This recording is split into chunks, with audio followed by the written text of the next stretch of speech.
ஒரு 2 நாளா வந்து பார்த்தீங்கன்னா, மீடியாக்கள்ல எல்லாத்துலயுமே டிவிகே விஜய் அவர்களுக்கு வந்து பார்த்தீங்கன்னா, ஒய் பிரிவு பாதுகாப்பு வந்து கொடுக்கப்பட்டுள்ளதுன்னு சொல்லிட்டு பயங்கரமா வந்து பார்த்தீங்கன்னா, ஹைப் ஏத்தி பேசிட்டு இருந்தாங்க.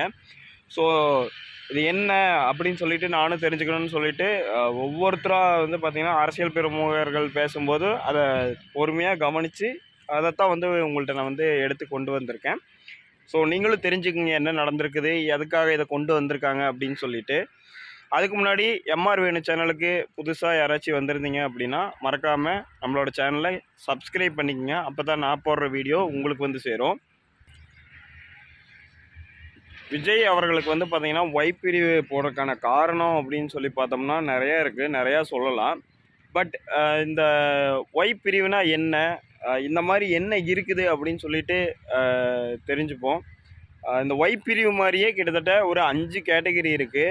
இதுலயே ஜெட் இருக்கு, ஒய் பிளஸ் இருக்கு, ஒய் இருக்கு. இதில ஒய் கேட்டகரிக்குள்ள வந்து பார்த்தீங்கன்னா, டிவிகே கட்சியை சேர்ந்த விஜய் அவர்களுக்கு வந்து கொடுக்கப்பட்டிருக்கு. இத கொடுக்கறக்கான காரணம்னு பார்த்தீங்கன்னா, ரீசென்ட்டா வந்து ஒரு ஆடியோ ஒண்ணு கேட்டிருப்பீங்க. அ இளைய தளபதி மேல, அதாவது விஜய் சார் மேல வந்து பார்த்தீங்கன்னா, மொட்டு வந்து பார்த்தீங்கன்னா, எடுத்து அடிக்கணும் அப்படின்னு சொல்லிட்டு ஒரு கும்பல் வந்து ஒரு ஆப்ல பேசியிருப்பாங்க. அத ரெக்கார்ட் பண்ணி வந்து பார்த்தீங்கன்னா, நியூஸ்லலாம் போட்டிருந்தாங்க. பெருசா வந்து பார்த்தீங்கன்னா, அது இஷ்யூ ஆச்சு.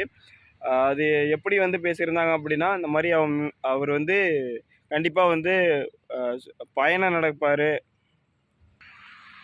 மக்கள்ட்ட வந்து வாக்குறுதி குடுக்கும்போது, அவர் வந்து டிராவல் பண்ற டைம்ல, அவர் கண்டிப்பா வெளிய வருவாரு. அப்போ வந்து பார்த்தீங்கன்னா, அவர நம்ம தாக்கணும் அப்படிங்கிற மாரி வந்து அந்த ஆடியோவுல இருந்துச்சு. ஸோ அது யார் யார் பேசினான்னு சொல்லிட்டு அந்த நபர்கள கூட கைது செஞ்சுட்டாங்க. பட் இந்த மாரி வந்து பார்த்தீங்கன்னா, அவருக்கு நெறைய அச்சுறுத்தல் இருக்கிற காரணமா தான் வந்து பார்த்தீங்கன்னா, இந்த ஒய் பிரிவு கொடுக்கப்பட்டிருக்கு. ஓகே. இந்த ஒய் பிரிவு அப்படிங்கிறது என்ன அப்படின்னு சொல்லிட்டு தெரிஞ்சுக்குவோம். இந்த ஒய் பிரிவுல வந்து பார்த்தீங்கன்னா, மொத்தம் 8 பேர் இருப்பாங்க. இந்த 8 பேரும் வந்து பார்த்தீங்கன்னா, எனி டைம் வந்து பார்த்தீங்கன்னா, விஜய் சார் கூட ட்ராவல் பண்றவங்க தான். 24/7 அப்படின்னு சொல்லலாம். ஒர்க் பண்றவங்க தான். இதில வந்து பர்சனல் செக்யூரிட்டி ஆஃபீசர்ன்னு சொல்லுவாங்க. பிஎஸ்ஓ. இவங்க வந்து பார்த்தீங்கன்னா, 2 பேர் கம்பல்சரி இருப்பாங்க.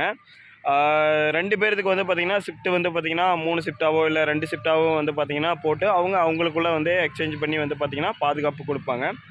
அதுபோக வாகனம்னு பார்த்தீங்கன்னா, கம்பல்சரி 1 இல்ல 2 மேக்ஸிமம் 2 குடுப்பாங்க. ஸோ வந்து 2 வாகனம் வந்து பார்த்தீங்கன்னா, அவருக்காக 2 வாகனம் வந்து பார்த்தீங்கன்னா, கம்பல்சரி வந்து பார்த்தீங்கன்னா, அவருக்காக ஒதுக்கப்பட்டிருக்கும்.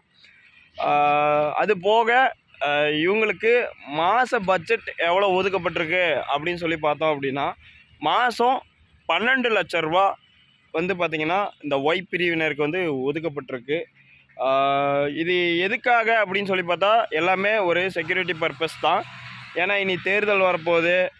ஏதாச்சும் எந்த ஒரு அசம்பாவிதமும் ஏற்படக்கூடாது அப்படிங்கிற ஒரே காரணத்துக்காக, எல்லாருமே சேர்ந்து, அதாவது உளவுத்துறையெல்லாம் இருப்பாங்க. அரசியல் பிரமுகர்கள் எல்லாம் வந்து பார்த்தீங்கன்னா இருப்பாங்க. ஸோ எல்லாருமே கலந்து யோசிச்சு, இந்த மாரி வந்து பார்த்தீங்கன்னா, இவருக்கும் வந்து பார்த்தீங்கன்னா, இந்த பாதுகாப்பு தேவைன்னு சொல்லி முடிவு பண்ணி தான் வந்து இந்த பாதுகாப்பு அவருக்காக போடப்பட்டிருக்கு. ஏன்னா வந்து இப்போ அரசியல்ல வந்து பார்த்தீங்கன்னா, இப்போ திடீர்னு ஒரு சர்ச்சை வந்து எழுந்திருந்தது. அதான் அந்த முட்டை வந்து பார்த்தீங்கன்னா, எரியிறேன் அப்படிங்கிற மாரி பேச்செல்லாம் வந்திருந்ததுல்ல. ஸோ அவருக்கு எந்த டைம் வேணாலும், என்ன வேணாலும் நடக்கலாம். அப்படிங்கிற ஒரே காரணத்துக்காக வந்து பார்த்தீங்கன்னா, இந்த ஒய் பிரிவு கொண்டு வந்திருக்காங்க. அவங்களுக்கு மந்த்லி வந்து பார்த்தீங்கன்னா, 12 லேக்ஸ் வந்து பார்த்தீங்கன்னா, அலோகேட் பண்ணியிருக்காங்க. அதாவது ஒதுக்கப்பட்டிருக்கு.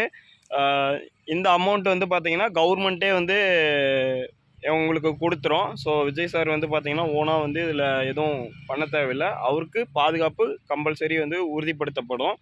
ஆ ஸோ இதுதான் வந்து பார்த்தீங்கன்னா, இந்த ஒய் பிரிவு வந்து கொண்டு வரதுக்கான காரணம். ஸோ அவருக்கு ஆபத்து இருக்கிற காரணத்தினால, ஏதாச்சும் அச்சுறுத்தல் வந்துருமோ அப்படின்னு சொல்லிட்டு, முன்னாடியே வந்து பார்த்தீங்கன்னா, ஒரு திட்டமிட்டு ஒரு ஒய் பிரிவு அப்படிங்கிற ஒரு டிவிஷனுக்குள்ள வந்து பார்த்தீங்கன்னா, கொண்டு வந்திருக்காங்க. ஸோ இது வந்து ஒரு நல்ல விஷயம்னு கூட சொல்லலாம். ஸோ இந்த இன்ஃபர்மேஷன் உங்களுக்கு பிடிச்சிருந்தது அப்படின்னா, மறக்காம ஒரே ஒரு லைக் மட்டும் பண்ணிக்கங்க. அப்பதான் நான் போடுற வீடியோ உங்களுக்கு வந்து சேரும். Thank you all.